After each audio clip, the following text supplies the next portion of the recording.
शुरू कीजिए दीदी। बोलो श्री प्राणनाथ प्यारे की जय। बोलो श्री सतगुरु महाराज की जय। सर्व सुंदर साथ की जय। प्रणाम जी, सभी सुंदर साथ जी के चरणों में प्रणाम जी। तेरी आशिकी निभाते तो कुछ और चाल होती, तो कुछ और चाल होती। तुमसे ही दिल लगाते तो कुछ और चाल होती, तो कुछ और चाल होती। कई बार आप आए यहाँ तन बदल बदल के, राहे वतन दिखाई खुद आप पहले चल के। हम भी कदम बढ़ाते तो कुछ और चाल होती, तो कुछ और चाल होती। अनहोनियां भी तुमने आकर बहुत करी है, रूहों की झूठी तन में बैठक अर्श करी है। पहचान तुमको जाते तो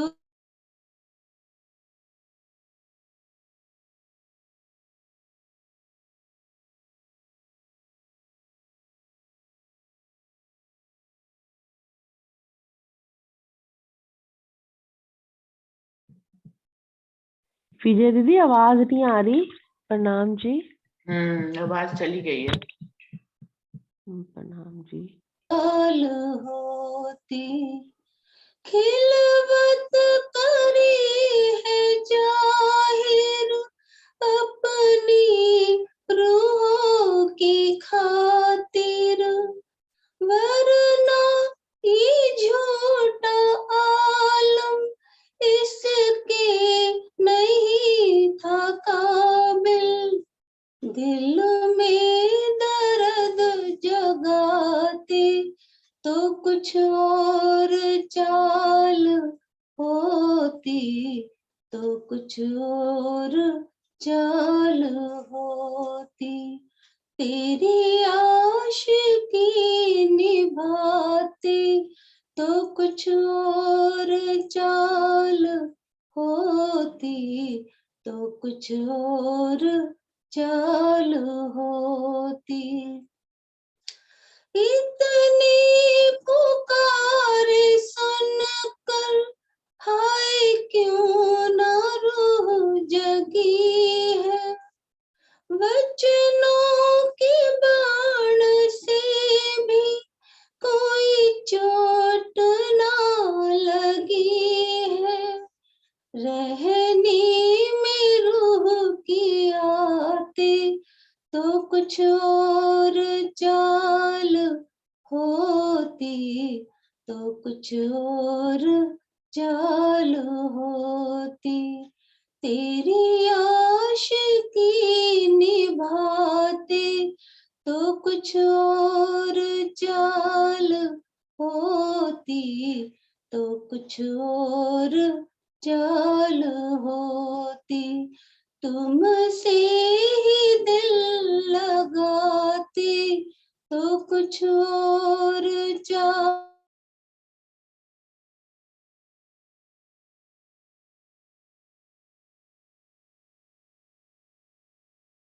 आवाज नहीं आ रही दीदी।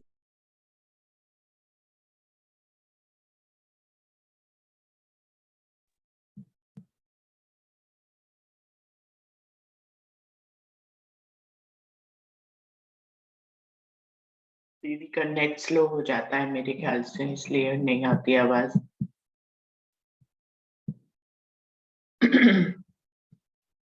सुंदर साथ जी शुरू करते हैं।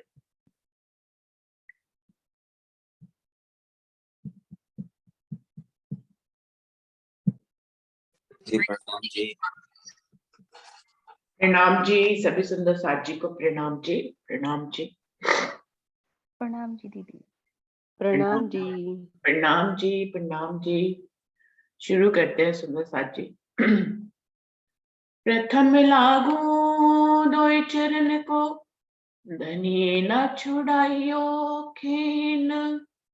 लाख तली लालेड़िया, मेरे जीव के ही जीवन।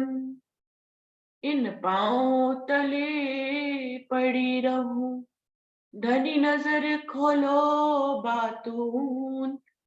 पलना वालों निरखु नेत्रे,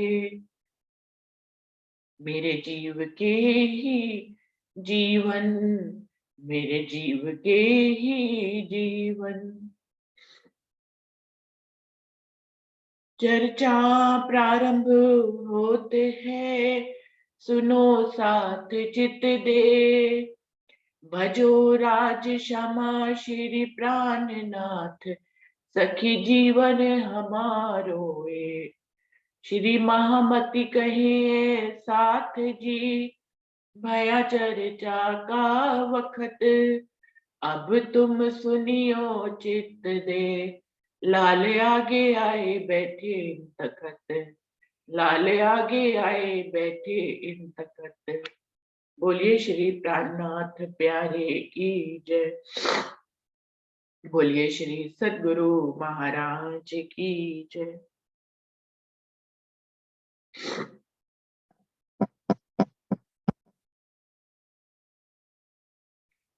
बीतक साहब वाणी का ये 21वें प्रकरण में सिर्फ 3 चौपाई रह गई थी, और उसके बाद 22वें प्रकरण पे हम लोग आगे बढ़ते हैं। प्रसंग चल रहा था जयराम भाई कंसारा को जगाने का।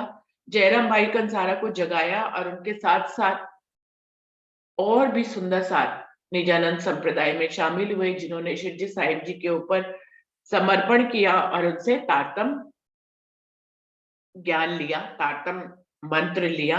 उसी में सब सुंदर साथ के नाम आ रहे थे कि किन किन सुंदर साथ ने जो कि धर्म में निजानंद संप्रदाय में शामिल हुए। यो साथी साथ में भय संगी चर्चा के, 50-60 आए साथ में आहार चर्चा देवे एक। चर्चा का दौर चलने लग गया, दूर दूर तक सुंदर साथ जो है चर्चा सुनने को आने लग गए थे। तो कभी 50 होते थे, कभी 60 होते थे। सब अपने आप को चर्चा का आहार देकर अपनी आत्म को प्रसन्न करते थे। तो अपनी आत्म का आहार लेने के लिए वो शिवजी साहिब जी के पास चर्चा सुनने आने लग गए। बड़ो विलास जो हो गई सो क्यों कर कहूं इन मुख, लाहा लियो साथ में सो कयो न जाए या मुख।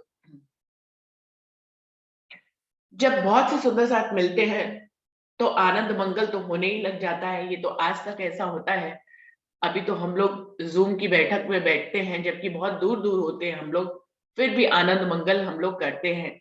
बिल्कुल ऐसे ही बड़ो विलास जो हो गई सो क्यों कर कहूं इन मुख। लालदास जी कह रहे हैं जब 50-60 सुंदर साथ जो है चर्चा सुनने के लिए आने लग जाते हैं तो बड़ा विलास होने लग जाता है, बड़ा आनंद मंगल होने लग जाता है, हंस विलास होने लग जाता है। सब सुंदर साथ एक दूसरे से मिलते भी हैं और अपनी आत्म को आहार भी देते हैं। लाहा लियो साथ में सो कयो न जाए या मुख। सुंदर साथ अपनी आत्मा को आहार दे रहे थे। किस प्रकार के सुख को वो प्राप्त कर रहे थे उसको शब्दों में बयान नहीं किया जा सकता। लालदास जी कह रहे हैं स्वयं अक्षरातीत पूर्ण पारब्रह्म जिनके हृदय में विराजमान हो, वो स्वरूप आपको स्वयं चर्चा सुना रहा हो, तो इससे बड़े सौभाग्य की बात और क्या हो सकती है। बड़ा शोर हुआ साथ में, काप्या कुली दज्जाल, ए आए मेरे दुश्मन मुंह को करे बेहाल। जब जब वाणी की गुंजार होती है तब तक आत्म की तरफ जो है हमारा जीव जाने लग जाता है। जितनी देर भी हम वाणी के पास बैठते हैं, हम वाणी का मंथन करते हैं, हम चितवनी करते हैं, उतनी देर के लिए दज्जाल को हम दज्जाल हम पे हावी नहीं हो पाता है, तो वो कांपता है। जब किसी की पातशाही ली जाती है तो वो बहुत छटपटाता है। अभी तक हमारे ऊपर, हमारे तन मन पर किसकी पातशाही? दज्जाल की पातशाही। वो हमें जैसे चाहे वैसे चलाता है। लेकिन अगर हम अपना मन ही राज्य को समर्पित कर दें, तो जो मन दज्जाल के वश में होता है, वो दज्जाल फिर तड़पता है कि ये मेरी साहिबी से निकलकर दूसरी की साहिबी में कैसे जा रहा है। तो बिल्कुल ऐसा ही दज्जाल जो है, उसको, जो जीव के ऊपर अपनी साहिबी चलाता था, अभी जीव है, मन है, वो सब चर्चा के माध्यम से परमात्मा की तरफ लगने लग जाते हैं। तो दज्जाल जो है वो फड़फड़ाने लगता है और सोचता है कि ये तो मुझे नाशी करने आए हैं, इतने सारे लोग हैं, उनको परमात्मा की तरफ लगा देंगे तो मेरा कार्य कैसे चलेगा। मामती कहे साजी ए बीतक दीप बंदर, लड़ाई दज्जाल सो पहुंचाई सकती मोमिनों पर। लालदास जी कह रहे हैं, ये बीतक आपको दीप बंदर की बता रहे हैं। यहाँ पर शिवजी साहिब और सुंदर साहब ने कैसे दज्जाल से लड़ाई करी, जिससे कि मोमिनों के दिल पर, मोमिनों को बड़ा कष्ट मिला। अब आगे मैं उसका बयान करने जा रहा हूं। तो प्रकरण 21 चौपाई 948 और अभी 22वें प्रकरण पे चलते हैं। फिर कहूं दीप बंदर की जो लड़ाई दज्जाल बीतक, सो मेहर में राखे मोमिन करी सुभानल हक। वो कह रहे हैं अब मैं दीप बंदर में दज्जाल से कैसे लड़ाई करी सुंदर साथ ने, उसकी बीतक आपको बताने जा रहा हूं। लेकिन जिन मोमिनों के ऊपर धनी की मेहर होती है, हक की मेहर होती है, वो दज्जाल से लड़ाई में जीत ही जाते हैं। कथा वाचने के आसन सो हुए दुश्मन, श्रोता जो थे उनके सो आए देने लगे श्रवण। अब उस, जहां पर भी शिवजी साहिब जी जाएंगे, जहां पर भी वो चर्चा का दौर चलाएंगे, उस जगह के और कथावाचकों को हमेशा से ही कष्ट होएगा। यहाँ पर दुश्मन जो है दज्जाल, किसको कहा गया है? जो और कथावाचक है। वो शिवजी साहिब जी के राह में रोड़े अटकाएंगे, मोमिनों की राह में रोड़े अटकाएंगे और चाहेंगे कि किसी तरह शिवजी साहिब जी यहाँ से चले जाएं। तो क्या हुआ? कथा वाचने के आसन सो हुए दुश्मन, जितने भी कथावाचक थे वो दीप बंदर के, वो सब दुश्मन बनने लग गए शिवजी साहिब जी के। श्रोता जो थे उनके सो आए देने लगे श्रवण, जो उनसे चर्चा वाणी सुनते थे वो सारे श्रोता शिवजी साहिब जी के पास आने लग गए। अब यही तो बुरा लगता है ऐसे ही कि सुंदर साहब जी, हम सब मोमिन परमधाम के अपना दावा करते हैं, लेकिन ये आज तक होता चला आ रहा है। आप किसी एक से चर्चा सुनते हो, अब उसके बाद वो आप दूसरे से चर्चा सुनने लग जाओ, तो जिससे पहले सुन रहे होते हैं उसको बुरा लगने लग जाता है। तो यहाँ पर मोमिनों की रहनी, मोमिनों के अंदर भी दज्जाल बैठता है और आज तक वो ये काम करता है। तो इसी दज्जाल के वश में ही से ही तो हमें अपने मन को मुक्त कराना है, और इसी दज्जाल से, जिसपे, जो हमारे जीव पे, हमारे मन पे, हमारे तन पे हावी हो जाता है, उसको उस दज्जाल की गिरफ्त से निकालकर आत्म को और अपने तन मन धन को, अपने जीव को धनी के ऊपर समर्पित करना है। तो सारे कथावाचकों के जो श्रोता थे वो उनको छोड़ छोड़ कर शिवजी साहिब जी के पास आने लग जाते हैं। सवाल पूछे जाए तिनको, हमको दो जवाब, इनको अर्थ आवे नहीं रख ना सके ताप। तो सुंदर साहब जी, क्या होता है, ब्रज और रास की चर्चा सुनते हैं सुंदर साहब जी यहाँ पे शिवजी साहिब जी से। एक ब्रह्मांड से दूसरे ब्रह्मांड में सखियां गई, फिर प्रतिबिंब की रास हुई। ये इतनी, हम लोगों को तारतम वाणी से ये गुत्थी समझ में आ गई तो हमें सरल लगती है। अभी भी बहुत से सुंदर साथ को त्रिधा लीला, कृष्ण की त्रिधा लीला, किसमें कौन सी शक्ति आई, थोड़ा उनको मुश्किल पड़ जाता है इसको समझना। लेकिन जब जो दूसरे कथावाचक है, जिनको इस बारे में कुछ पता ही नहीं है, उनके शास्त्रों में वो जिस शास्त्र से पढ़कर श्रोताओं को सुनाते हैं, वो वाले शास्त्र में इसकी तो कोई चाबी है ही नहीं, उसको तो वो कोई खोल ही नहीं सकते। तो उनसे जाकर जब उनके श्रोता जो है प्रश्न करते हैं तो वो उसका उत्तर नहीं दे पाते। इसके अभी भी कई एग्जाम्पल आ चुके हैं सुंदर साथ जी। जब गांगजी भाई और शिवजी साहिब जी श्याम जी के पास जाते हैं जिनसे धनीदेव चंद जी ने 14 वर्ष तक भागवत सुनी थी, कानजी भट्ट के पास जाते हैं जब उनके पिता लेकर, तो भी वो उनके उत्तर नहीं दे पाते हैं। बिल्कुल ऐसे ही हरजी व्यास के पास शिवजी साहिब जी जब जाते हैं, कानजी भाई और शिवजी साहिब जी, तो वो भी शास्त्रों के आधार पर उनके उत्तर नहीं दे पाते हैं। बिल्कुल ऐसे ही यहाँ पर भी जयराम भाई कंसारा को जगाने आए हैं, और सुंदर साथ भी जब जागते हैं तो वो अपने, जिनसे वो पहले चर्चावाणी सुनते हैं, उनसे जब इन बातों की गुत्थी सुलझाने के लिए कहते हैं तो वो सुलझा नहीं पाते हैं। तब चुगली को चित्त में लिया कोई करे उपाय, इनको यहाँ से काढ़िए सब झगड़ा कीजिए मिल पाए।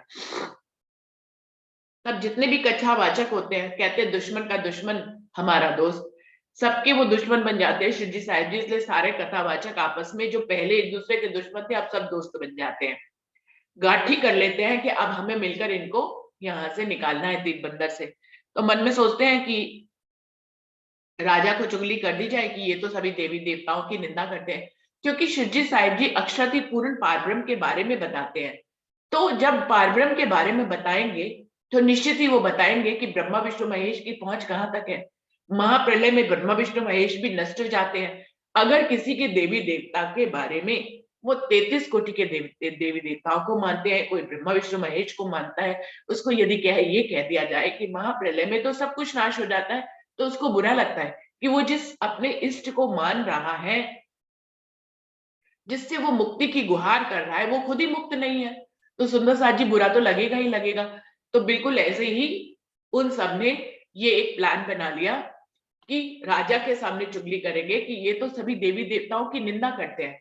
शिवजी साहिब जी कभी भी किसी भी देवी देवता की नहीं आया वर्णन कि वो निंदा करते थे। वो खाली अक्षरातीत पूर्ण पारब्रह्म के बात बताते थे, वहां तक उनका धाम के बारे में बताते थे, उनके स्वरूप और श्रृंगार के बारे में बताते थे, और उन तक कैसे पहुंचा जाएगा इसके बारे में बताते थे। अब जब शिवजी साहिब जी अक्षरातीत पूर्ण पारब्रह्म तक पहुंचने का मार्ग आपको बताएंगे तो ब्रह्मा विष्णु महेश को छोड़ने का मार्ग आ ही जाएगा। वो ना चाहते हुए भी इस निराकार मंडल को आपको छोड़ना होगा, इसको पार करना होगा, योग माया को पार करना होगा, तब तो आप परम धाम में पहुंचेंगे।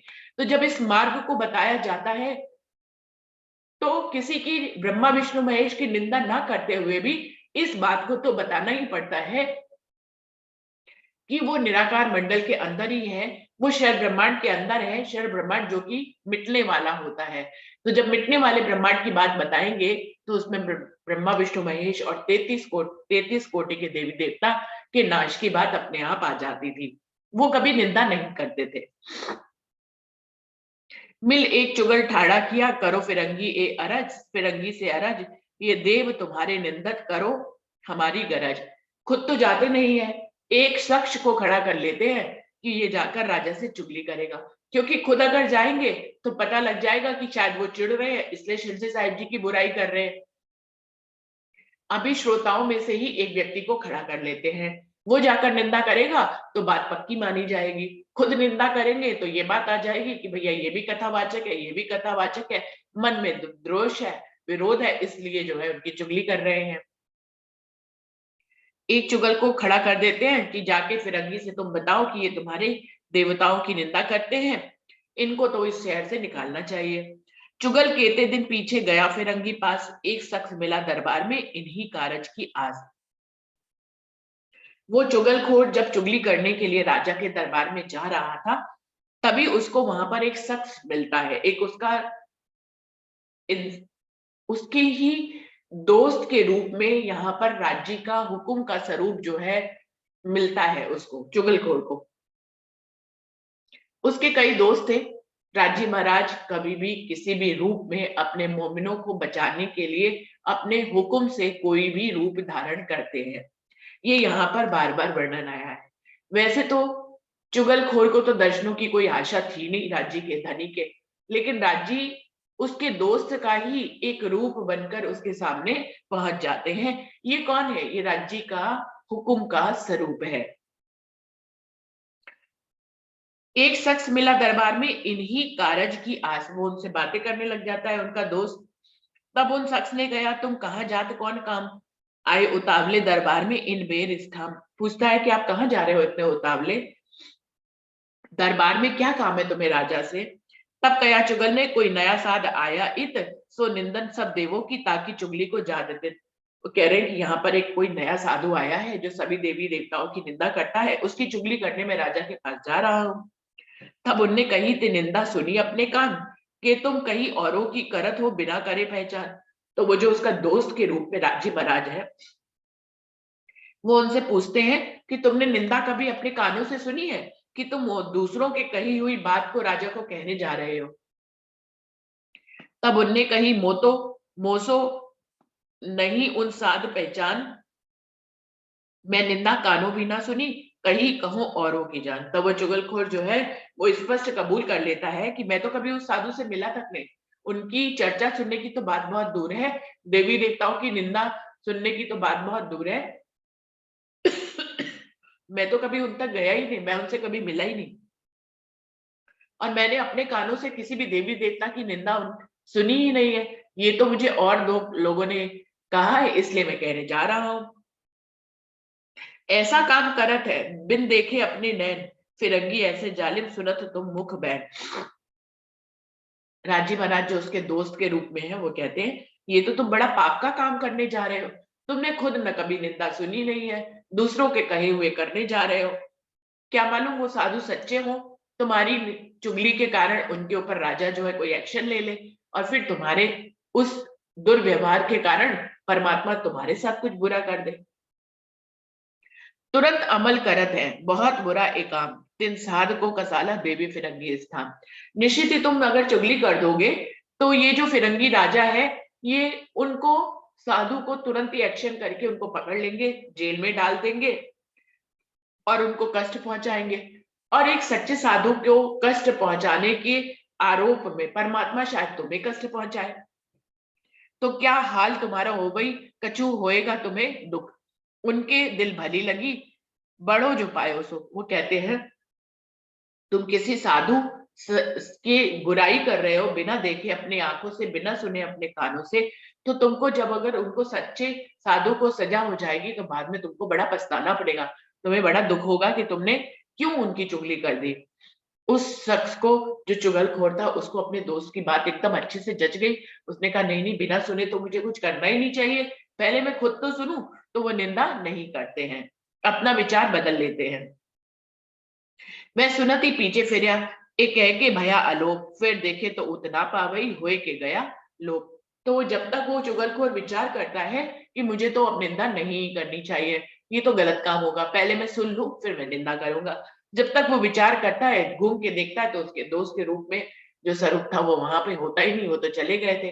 अब उसके दिल में बात डालकर राजी महाराज जो है आलोप हो जाते हैं, लेकिन उसके दिल में बात तो आई गई थी कि मुझे अब चुगली नहीं करनी है। साथ में खलबल पड़ी, हुआ चुगल का डर, भागे चारों तरफों खाड़ी गए उतर। बिल्कुल ऐसे ही और लोगों को जैसे कि एक सूचना होती है आग की तरह फैल जाती है, ऐसे और सुंदर साथ को पता लग जाता है कि चुगलखोर के लिए चुगलखोर गया है राजा से चुगली करने हम लोगों की, कि जहां हम लोग चर्चा वाणी सुनते हैं तो सुंदर साथ में खड़बड़ पड़ जाती है कि कहीं हमें हमें भी गिरफ्त में ना ले ले, कहीं हमें भी ना पकड़ ले। तो सुंदर साथ जो है चर्चा सुनने की जगह पे इधर उधर तितर बितर हो जाते हैं, भाग जाते हैं, कोई कहीं छुप जाते हैं, कोई सुंदर साथ तो खाड़ी से उतर कर दूसरी तरफ चले जाते हैं, कोई शहर में छिप गए, कोई कहे हम ना जाए उत, कोई कहे हम ना सुने कबू ना गए थे। सब डर जाते हैं, ईमान से गिर जाते हैं। कोई कहता है, कोई शहर में छुप जाता है, कोई कहता है हम तो चर्चा सुनने जाते ही नहीं थे, और कोई कहते हैं अरे हमने तो कभी उनकी शक्ल भी नहीं देखी है, हम तो कभी वहां गए ही नहीं है। इन भांत दज्जाल ने सबके लिए हथियार, कोई खड़ा न रह सका तरफ धनी निर्धार। इस प्रकार से दज्जाल ने, क्योंकि अभी चर्चा सुनते हुए बहुत ही पक्व प्रवीण नहीं हुए थे, इसलिए एक चुगलखोर के डर से सुंदर साथ जो है तितर बितर हो जाते हैं। इस प्रकार दज्जाल जो है अपने हथियार डालकर किसी को भी अपने वश में कर लेता है। देखिए, एक दज्जाल के प्रहार से कोई भी ईमान पर खड़ा नहीं रह पाया, सब इधर उधर चले गए, वरना जो सच्चे दिल से उनकी चर्चा सुन रहे होते, तो उनको डरना किस बात का? जिन्होंने धनी को पहचान लिया, अक्षरतीत पूर्ण पारब्रह्म को पहचान लिया, उसको इस जीवन रहते किस बात का डर है? सुंदर साथ जी, कहीं ना कहीं हम लोग तो निडर है ही है। कुछ भी आपत्ति आ जाती है तो हम सब कुछ धनी के हाथ में छोड़ देते हैं और सोचते हैं कि उसने बिगाड़ा है तो खुद ही वो संवारेगा, हमें क्या लेना देना है, हम तो दृष्टा है, हम दृष्टा बनकर इस चीज को देखते हैं। तो ये बहादुरी हमारे अंदर कहाँ से आई है? ये वाणी से आई है। ये बीतक साहब से हमारे अंदर ये जो ईमान आया है, ये दृढ़ता आई है, ये वाणी से आई है। लेकिन उस समय अभी सुंदर साहब को सुनते हुए थोड़ा समय हुआ था, इस प्रकार से कोई भी ईमान पर खड़ा नहीं रह पाता है। एक जयराम खड़ा रहा और उनके घर के लोग इनो आपोंपा दिया रहे अपने जो। अब देखिए, जिसको ईमान आ गया वो कभी भी नहीं डिगेगा। जयराम भाई कंसारा, उनके परिवार के लोग बिल्कुल भी नहीं छुपते हैं। उनके तो घर में ही भी तक उनके तो घर में ही चर्चा वाणी हो रही है। वो कहते हैं जो होगा देखा जाएगा, वो बिल्कुल भी कहीं नहीं छुपते और ईमान पर खड़े रहते हैं, क्योंकि उन्होंने ईमान पे वो अपना तन मन धन कुर्बान पहले ही कर दिया। उन्होंने तो पहचान ही कर लिया कि मेहरा ठाकुर के तन में धनी देवचंद जी बोल रहे हैं, राजी बोल रहे हैं। उन्होंने पहचान कर लिया, इसलिए वो ईमान पर खड़े रहते हैं। ए तो नजर दज्जाल की दिखाया अजमाइश इन, खड़बड़ पड़ी साथ में इन दगे इत सैयन। तो ये नजर की दज्जाल जो है वो सुंदर साथ के ऊपर पड़ गई, उनको आजमाइश करने के लिए। और जीवन में ये तो बार बार होता है सुंदर साथ जी, हम लोग का 70-80 साल का जीवन होता है। इस तरह की परीक्षाएं तो हमारे जीवन में धनी हमारी लेते ही हैं। कोई भी मोमिनों में से ऐसा नहीं होगा हम सुंदर साथ में से जिसकी कभी ना कभी परीक्षा ना ली गई हो। अब हमें वो पल याद होगा कि कभी हम उस परीक्षा में पास होते हैं, कभी फेल होते हैं, तो ये भी धनी ही कराते हैं। जिसको पास कराते हैं वो भी धनी की मेहर ही उसको पास कराती है। जो फेल होते हैं वो भी धनी की मेहर ही होती है। ये हमें बाद में पता लगता है कि उस समय कुछ सबक सिखाना होता है, तो कई बार परीक्षा में फेल भी किया जाता है। इस प्रकार से सुंदर साथ में खलबल पड़ गई। जितने भी मोमिन थे वो सब ईमान से गिर गए। यहाँ पर वह तो शोर ऊपर का सामुक भय चुगल, फिर साथ बैठा सब मिलके करने लगे नकल। और वो तो चुगली होनी नहीं थी, धनी ने तो पहले ही उनको अपनी मेहर से उस चुगलखोर की बुद्धि को बदल दिया था। चुगली हुई नहीं। बाद में सबको पता लगा जब सुंदर साहब को कि चुगली तो हुई नहीं, हम तो यूं ही इधर उधर तितर बितर हो गए। तो बाद में सबको बहुत बुरा लगता है अपने व्यवहार के ऊपर। और फिर जब सब दोबारा से इकट्ठे होते हैं तो हंस हंसकर अपनी ही नकल करते हैं कि लो भाई, हमने तो सोचा था कि हमें राजा की गिरफ्त में आ जाएंगे। तो बेचारे खुद ही अपनी नकल करते हैं, अपने ही बातों को अपने ऊपर ही हंसी अपनी खुद ही करते हैं कि हम ईमान पर खड़े नहीं हो पाए। हंसी हुई साथ में करने लगे बीतक, भूल मानी भागते आगे बैठ के हम। लेकिन जब परीक्षा में पास होना था तो पास ही नहीं हो पाए। फिर धनी के आगे बैठकर अपनी भूल खुद ही मानते हैं कि भैया हमारी तो बड़ी हंसी हो गई, धनी के कदमों में हम खड़े नहीं हो पाए और अपने ईमान को हमने छोड़ दिया। फिर श्री राजे लिया दिल में, क्यों ये यहाँ से पावे निकसन, साथ जुदा जुदा काटना, क्यों इकट्ठे हुए सैयद। जब भी शिवजी साहिब जी को कोई घटना घटित होती थी तो उससे उन्हें कुछ इल्हाम मिलता था। उन्हें उसका मतलब समझ में आता था धनी का, कि धनी कुछ कहना चाह रहे हैं।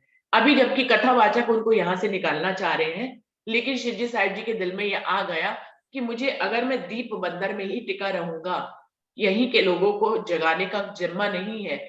और भी शहरों में और भी देशों में प्रदेशों में सुंदर साथ आए हुए हैं, तो मुझे तो उनको भी निकालना है। अगर दीप बंदर में ही बैठा रहूंगा तो उनको कैसे निकालूंगा। तो मन में विचार कर लेते हैं कि अब मुझे दीप बंदर से आगे बढ़ना है। इन उपाय के वास्ते आए दीप मारी आरबल, आई श्रीबाई जी बंद में, तब चले छुड़ावने दिन। निश्चित ही इल्हाम राज्य देते हैं। शिवजी साहिब जी के हृदय में जो इल्हाम आता है, इल्हाम मतलब कोई संदेशा आता है, अगर कोई इल्हाम आता है तो उसको पूरा करने के लिए फिर कोई कारज कारण भी धनी स्वयं ही बनाते हैं।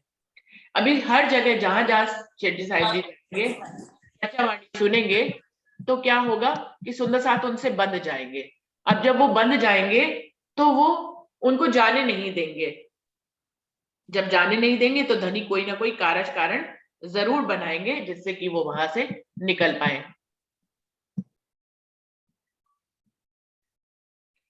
अभी कारज कारण बनाना है शिवजी साहिब जी को दीप बंदर से आगे ले जाने के लिए। तो क्या होता है कि वहां पर इन उपाय के वास्ते आए दीप मारी आरबल, आई जी बाई आई श्री बाई जी बंद में, तब चले छुड़ावने दिन। बाईजूराज तेज कुबरी जी जो है बंधन में आ जाते हैं। उस समय जगह जगह राज्यों में जो है कुछ लुटेरे जो है वो छापा मारते थे पैसा बटोरने के लिए, और वो सुंदर साथ को पकड़कर ले जाते थे और फिर उनके बदले में कोई कोई पैसा देता था तो फिर उनको छोड़ते थे। तो इसी छापे में बहुत से सुंदर साथ भी आ जाते हैं और उन्हीं में तेज कुबरी जी भी आ जाती है। वो बंधन में फंस जाती हैं। अब उनको छुड़ाना भी तो है, तो इसलिए ये कारज कारण बनता है कि धनी उसको छुड़ाने के लिए जब आगे बढ़ते हैं तो वो दीप बंदर उनको छोड़ना पड़ता है। अभी सुंदर साथ उनको मना नहीं करते हैं क्योंकि बाईजू राज को छुड़ाना है, इसलिए उनको बड़े प्रेम से विदा दे देते हैं। नवी पोरबंदर पाटन सब ठहरो देखा फेर, काहू ना हुआ मौसर के मोजल की उठी लहर। नवी पोरबंदर पाटन से होते हुए आगे बढ़ते हैं और देखते हैं कि ऐसी मोहजल की ये लहर उठी है जिसमें सुंदर साथ बंद में आ गए। ये बहुत बुरा लगता है सबको, शिरडी साहिब जी को और सबको, कि उनके सुंदर साथ बंद में फंस गए हैं। अभी उनको छुड़ाना है। साथ में खलबल पड़ी दज्जाले किया जोर, ठोर ठोर फितने उठे करने लगे शोर। इस प्रकार से ये फिर से खड़बड़ पड़ जाती है सुंदर साथ के बीच में। कोई कोई सुंदर साथ जो है बंद में बंधन दज्जाल के शिकंजे में आ जाते हैं। जगह जगह इस तरह की छापामारी होने लग जाती है जिसमें सुंदर साथ को पकड़ लिया जाता है। यहाँ से थी आए कच्छ थावर दिया साथ, मंडई मिने आए के साथ के पकड़े हाथ। तब यहाँ सर दीप दीप बंदर से कच्छ की तरफ आते हैं।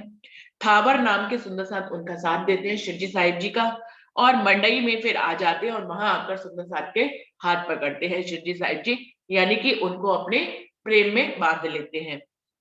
तहा प्रागमल कुंवर बाई केते करहवे साथ, भूल गए साथ चर्चा को लई दज्जाल सो बात। अब यहाँ पर भी जो मंडई में भी सुंदर साथ है, उन सुंदर साथ का नाम है प्रागमल कुंवर बाई है, और भी कई सुंदर साथ यहाँ पर रहते हैं जो भूल गए साथ चर्चा को। वो धनीदेव चंद जी से वो लोग भी चर्चा सुना करते थे, लेकिन अभी माया में दज्जाल की शिकंजे में आकर वो उस चर्चा वाणी को भूल जाते हैं और माया में मगन हो जाते हैं। बिल्कुल वैसे ही जैसे कि जयराम भाई कंसारा भी माया में मगन हो गए थे, सारी चर्चा वाणी सुनकर भी वो माया में मगन हो गए थे, शिरडी साहिब जी ने उनको जगाया। ऐसे ही मंडई में प्रागमल कुंवर बाई और भी जो सुंदर साथ थे वो चर्चा को पहले सुनते थे, लेकिन अभी वो माया में मगन हो गए थे। तहा खंडनी करके फिर जीतते किए सबको, ए हाल तुम्हारा क्यों हुआ रह के माया मोह। वहां पर भी शिरडी साहिब जी खंडनी के वचनों से उनको जागृत करते हैं, उनको फिर से जिंदा करते हैं। वो फिर धनी की पहचान करते हैं, ये तुम्हारा क्या हाल हो गया है, तुम इस माया को देखने के लिए आए थे और तुम इस माया का एक हिस्सा बन गए और इसको खेलने लग गए। इस माया में रहकर तुम्हें ऐसा नहीं करना चाहिए। अब जागो दिन आइया धाम चलने का, अब कहाँ लोग खेल देखोगे रहोगे माहे माया। शिवजी साहिब जी उनको जागृत करते हैं कि कब तक इस माया में आप इसको देखते रहो, खेलते रहोगे। अब जागने का वक्त हो गया है, अब तुम जागो और इस माया में समय कब तक बिताओगे। ये कहूं के रही है इनकी कौन प्रति, तुम क्या करोगे इनको, रहो दुख देखते इतजित। ये माया से कभी कोई भी नहीं आघाया है।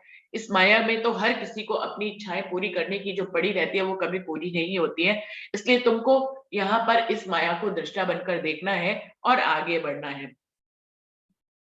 तुम तो चतुर प्रवीण हो, है तुम्हारा तन धाम, तिनको मूल भूल के माया में करो कुफर का काम। तुम अपनी परात्म से राज्य के चरण कमलों में के बैठे हुए हो मूल मिलावा में, तुम इस बात को भूल गए हो और माया में मगन हो गए हो। तुम्हें अपनी मूल परात्म की को जागना चाहिए, उससे धनी के साथ विलास करना चाहिए। इस माया में तुम कब तक जो है माया के बीच में ही रहते रहोगे और कुफ्र का काम करते रहोगे। तुमको ऐसा ना चाहिए जो भूलो अपनी ठौर, धाम लीला को छोड़ के जाए काम करो और। तुमको बिल्कुल भी ये शोभा नहीं देता है कि तुम माया के काम करो। तुम अपनी मूल परात्म को भूलकर माया में ही अपने दिल को रमाए हुए हो, ये काम बड़ा कुफ्र का है। तुमसे ऐसी उम्मीद नहीं थी कि तुम ऐसा करोगे। तुम देखो ओ घर अपना, हमको क्या बताया श्री राज, हम खड़े कौन भूम में, हम आए थे कौन काज। तुम अपनी मूल परात्म को देखो, अपने परम धाम को देखो और देखो कि धनी तुमको क्या बताने के लिए इस दुनिया में आए हैं। तुम कौन सी ऐसी भूमि में खड़े हुए हो, और कौन सी भूमि से तुम आए हो? उस परम धाम से तुम आए हो, और इस काल माया ब्रह्मांड की भूमि पे खड़े हुए हो जहां पर कोई भी कभी तृप्त नहीं हो पाया। कितनी भी कोशिशें कर ले, मरते समय तक वो किसी भी इच्छा को पूरी करने के लिए लगा रहे, सब इच्छाएं पूरी होने के बाद भी कुछ इच्छाएं शेष ही रह जाती हैं। तो तुम्हें इस भूमि की पहचान करनी है, जिस भूमि पे तुम खड़े हुए हो इसकी तासीर कैसी है, और जिस भूमि में तुम रहते थे उसकी तासीर कैसी है कि वहां हमेशा प्रेम ही प्रेम था, इश्क ही इश्क था, वहां पर दूर जाने की कभी हमें फुर्सत ही नहीं थी। वहां एक दिन रह के किए जीवते साथ, चर्चा कर समझाए कि कपाइये आए तब। तब यहाँ पर मडई में सुंदर साथ को एक दिन उनके साथ रहते हैं और उनको चर्चा कर जागृत कर देते हैं, और फिर यहाँ से चर्चा से समझाकर आगे कपाइये की तरफ आ जाते हैं। हरबंस ठाकुर तहां रहे अपने कबीले समेत, तहां आए वासा किया जाग धाम का खेस। हरबंस ठाकुर यहाँ पर अपने परिवार के साथ रहते थे। शिवजी साहिब जी क्योंकि वो परमधाम के उनके साथी थे, इसलिए यहाँ आकर उन्हीं के घर में वो रुकते हैं और उनसे उनका कुशल क्षेम पूछते हैं। चर्चा करी तिनके घरों कई खंडनी के वचन, सबे हुए जागृत दो दिल हुआ रोशन। यहाँ पे भी आकर चर्चा के करते हैं और खंडनी के वचन करके उनको भी जागृत कर देते हैं। यहाँ पर शिवजी साहिब जी भेजे बिहारी जी के पास, जाए करो दीदार, तुमको ऐसा ना चाहिए जो छोड़ो धनी निर्धार। और फिर यहाँ पे जिस जिन सुंदर साथ को जगाएंगे उन सभी को बिहारी जी के पास उनको धाम का धनी बताकर उनके चरणों में प्रणाम करने के लिए भेजेंगे। तो यहाँ से ये कार्यक्रम शुरू हो जाएगा कि शिवजी साहिब जी जिसको भी जगाएंगे उसको फिर बिहारी जी को ही वो अभी पहचान दे रहे हैं कि धाम के धनी वही है, क्योंकि गादी पर वही बैठे हैं। धनी देवचंद जी की गादी पर वही बैठे हैं, इसलिए उन्हीं को ही धाम का धनी कह रहे हैं। अभी स्वयं को धाम का धनी की पहचान नहीं दे रहे हैं सुंदर साथ जी। अभी आगे धीरे धीरे जो जाके उनको जब समझ में आएगी बिहारी जी और अपने बीच में अंतर, तो वो बाद में अपनी पहचान देंगे, लेकिन अभी वो बिहारी जी को ही धाम का धनी कह रहे हैं। क्योंकि समय यहाँ पर समाप्त हो रहा है, तो सुंदर साथ जी यहीं पर ही चौपाई को दोहराते हैं। भेजे बिहारी जी के पास, जाए करो दीदार, तुमको ऐसा ना चाहिए जो छोड़ो धनी निर्धार, जो छोड़ो धनी निर्धार। बोलिए श्री प्राणनाथ प्यारे की जय, बोलिए श्री सद्गुरु महाराज की जय, सर्व सुंदर साथ की जय। प्रणाम जी, सभी सुंदर साथ जी को प्रणाम जी। प्रणाम जी। प्रणाम जी। प्रणाम जी, चलते हैं अपनी दूसरी बैठक की ओर।